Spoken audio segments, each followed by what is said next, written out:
वासना का अंधा जुनून में आज आप सुनेंगे सीमा और जितेंद्र की खूनी खेल।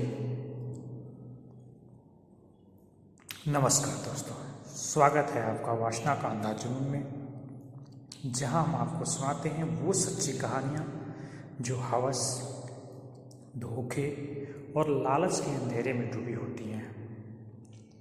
आज की कहानी है मथुरा के छोटे से गांव की, जहां एक पत्नी ने प्यार का नाटक करते हुए अपने ही पति को मौत की नींद सुला दिया, और वजह थी उसका अवैध रिश्ता और पैसे की भूख।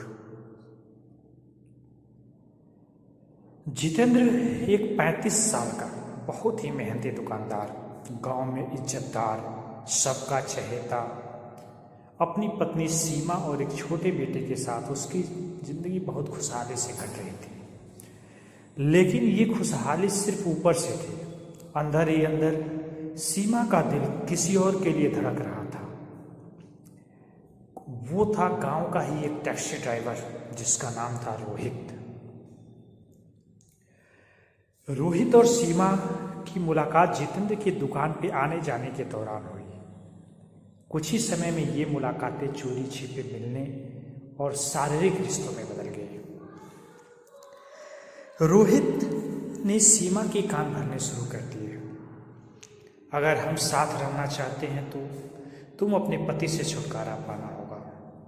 सीमा भी वासना और लालच में अंधी हो चुकी थी। उसने भी प्लान बनाया। जितेंद्र को ऐसा खत्म करना है कि किसी को शक भी न हो। तारीख आती है 15 जून की रात। सीमा क्या करती है, खाना बनाती है और उसने पति के खाने में नींद की गोलियां मिला दी। जितेंद्र बेहोश होकर सो गया। इसके बाद वो अपने प्रेमी रोहित को फोन करती है और कहती है कि जितेंद्र को मैंने नींद की गोलियां दे दी है। वो अब पूर्ण रूप से बेहोश होकर सो रहा है। रोहित चोरी छिपे घर में आया। इसके बाद दोनों ने मिलकर जितेंद्र का गला दबा दिया। जितेंद्र का शरीर ठंडा हो चुका था। सीमा ने बड़े ही सफाई से दिल का दौरा दिखाने की कोशिश की। सोचिए, पत्नी अपने प्रेमिका को बुला के, जिस पति के साथ उसने 7 फेरे लिए, 7 वचन निभाने के लिए, उसी को अपने प्रेमिका को बुला के दोनों मिलके गला दबाते हैं, मारते हैं। इस कहानी को यदि अच्छे से आप सोचे तो गहराई इसमें जाए तो आपको समझ में आएगी कि कितनी बड़ी ये घटना है। अगली सुबह गांव में अफरा तफरी मच गई, लेकिन जितेंद्र के बड़े भाई को सीमा के व्यवहार पे शक हुआ। फिर उसने कहा कि पोस्टमार्टम मुझे करानी है बॉडी को। सीमा नाटक करना शुरू कर दी कि नहीं, पोस्टमार्टम नहीं होगा, काटे पीटे नहीं जाएंगे। वही कहानी शुरू कर दी। भाई को और मजबूती मिल गई है व्यवहार। पोस्टमार्टम रिपोर्ट में गला दबाने के निशान मिले और उधर पुलिस ने भी अपना काम करना शुरू कर दिया था। पुलिस ने जब मोबाइल के रिकॉर्ड खंगाले तो सीमा और रोहित के बीच सैकड़ों अश्लील चैट और कॉल रिकॉर्ड सामने आए। पूछताछ में सीमा टूट गई और सब सच उगल दिया। पुलिस ने भी रोहित भागने की कोशिश की, लेकिन गिरफ्तार कर लिया।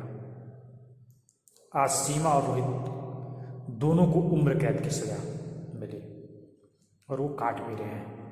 लेकिन इस समय सबसे बेगुनाह, जिसको कुछ नहीं पता था, जितेंद्र का बेटा, वो अनाथ हो गया। यह कहानी एक सबक है कि वासना और लालच न सिर्फ रिश्ते तोड़ते हैं बल्कि जिंदगियां भी तबाह कर देते हैं। उस बेचारे बच्चे का क्या दोष? तुम्हें ठीक है, तुम दोनों आपस में संबंध बना रहे थे, जो भी कर रहे थे, तुम्हें नहीं रहना था, तुम अपने प्रेमी के साथ निकल गई होती। एटलीस्ट बच्चा को ये तो छोड़ो, पूरे जीवन उसको लोग ताना देंगे तुम्हारी माँ ऐसी थी। बहुत मुश्किल हो जाता है ऐसे बच्चों को जीवन जीना। वो तो जीना चाहता है, उसकी क्या गलती है, लेकिन समाज उसे इतने ताने देता रहेगा घड़ी दर घड़ी। और एक माँ बाप का साया जिस बच्चे से उठ गया, वो क्या ही होगा। बहुत दर्द है, लेकिन सोचना चाहिए मजबूरी में सब क्या ही है। लेकिन वही है, जब भूख ऐसी लग जाती है वासना की तो सारे रिश्ते अमर्यादित लगने लगते हैं।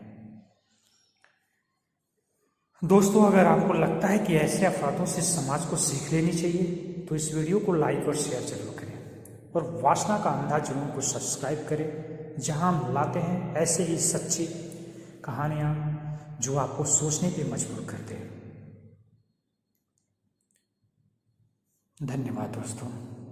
जय हिंद, जय भारत।